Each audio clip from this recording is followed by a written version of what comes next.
welcome to my practice space, my apartment. I know that I'm not a seasoned cellist, but I have realized that a lot of you follow me because you're on a similar journey. I'm an adult. I learned the cello as an adult. It was always a dream of mine to play the instrument.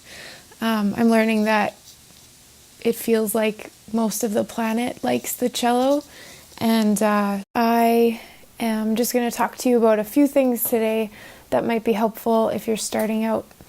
So I have a carbon fiber bow. It's not a fiberglass bow, but it's a carbon fiber bow.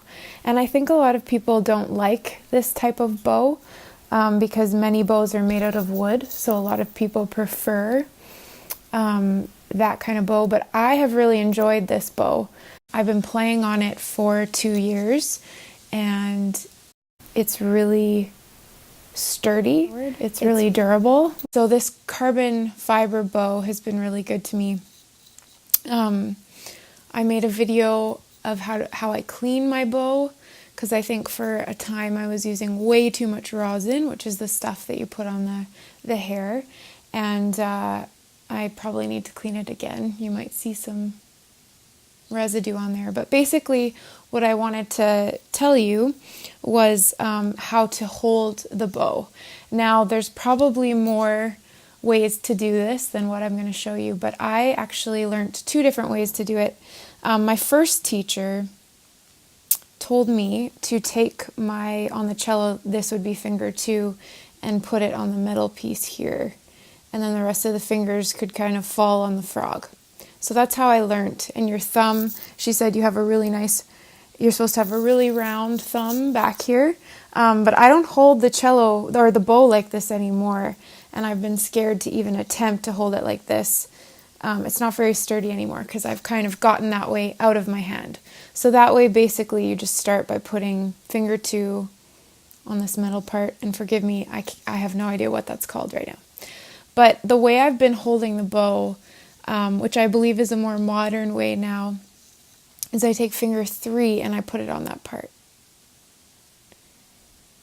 And then my index finger still kind of falls there and there. And I still do have a round thumb usually, but my pinky should be quite flexible, so it actually kind of pivots on the bow. But basically, when you start, remember I'm not a cello teacher, but what I did whenever I change my bow hold is I just kind of set the bow up in my hand, how it's supposed to be, and I walk around with it in that position.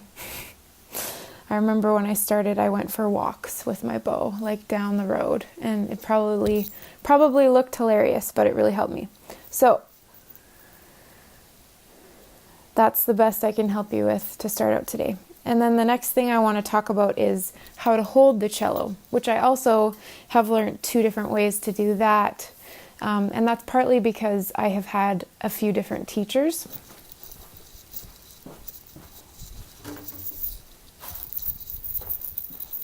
So the first way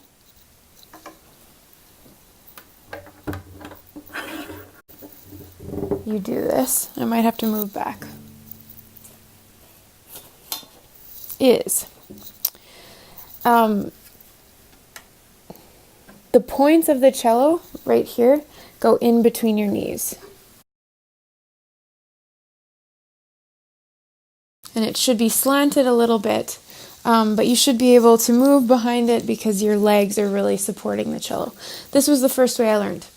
But the same teacher that changed my bow hold taught me a new way. So the cello is actually leaning on me now, and I'm still getting used to it. And it's actually moved down a little bit. So it changes. What I tell a lot of people about cello is learning the different positions and learning how to play up here is a lot about muscle memory, because you can't actually see where you're playing. And if you adjust the cello at all, it actually changes this quite a bit. Just like because you memorized where it goes, and if it's a couple millimeters different, it really affects it, in my opinion. But my legs aren't supporting it at all.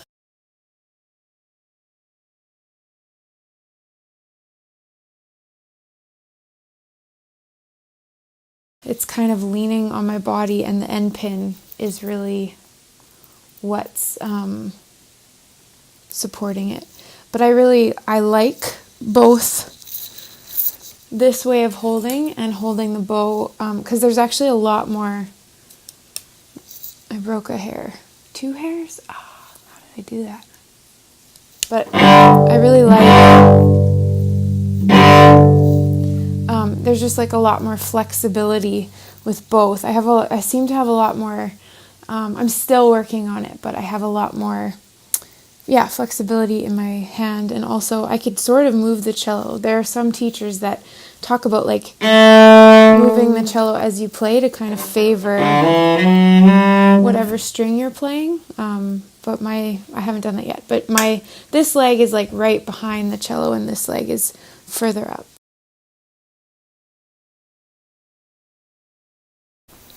There are 2 ways of how to hold the bow and 2 ways of how to hold the cello. I hope that helps you if you're new and you're self-taught. I would highly recommend the second ways of both options, or the second options of both holding the bow and holding the cello, because, that's the way I do it now. So I guess I'm sort of biased. See you guys next time.